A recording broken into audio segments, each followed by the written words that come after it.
wa soyayya. Mariya Kadila na san naki ne ba wani jayayya.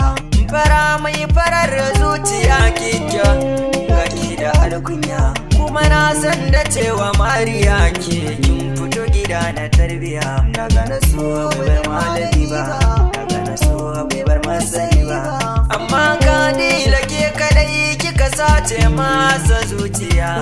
Mariya wata ta mata, Mariya mai kyau na hali, Mariya mai kyan ɗabi'a, Mariya kaga yar gidan manya.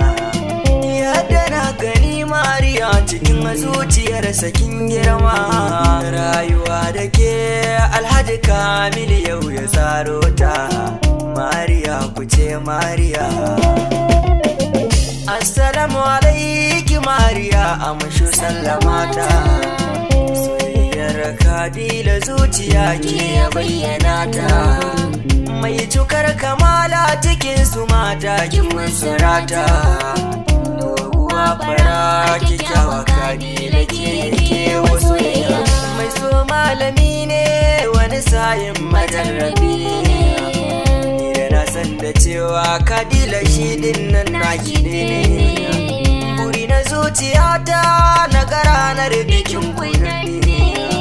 Zan fito ni ma jama'a su gane ni ranar bikin ne. Malama sarauniya kin zamo abin nunawa. Mariya Kadila ya soki babatun da canzawa. Kin kasa diga dubunnan mata ke yayi gani yake nunawa. Tamburanki ne Mariya ta Kadila mai halin girma. Kabu cikin su matan garin muke ya saka hannun dama. Yadda na gani babu shakkakin sace zuciya ke ma.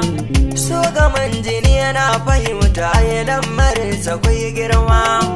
Mariya farar mata alkyabbar mata, doguwa cikin su kwakin gabakin rata. Nai yawan gidan kuwa ke kika cancanta. Kun samai gida Kadila ke kika ɗau tuta. Tunda kin fito Mariya to in yara sai su ja baya. Ba kamar kidan ba su kai ki lallai batun gaba ƙarya. Ke ɗan gari yana yin yaban ki lallai kina da alkunya. Ke ɗai ya ɗauka kuma zai riƙe ki ba ranar da zai sauya. Mai farin jini Mariya, mai kin zuba da kyan zuciya. Dole me kira ki sarauniya, dangin darma indiya.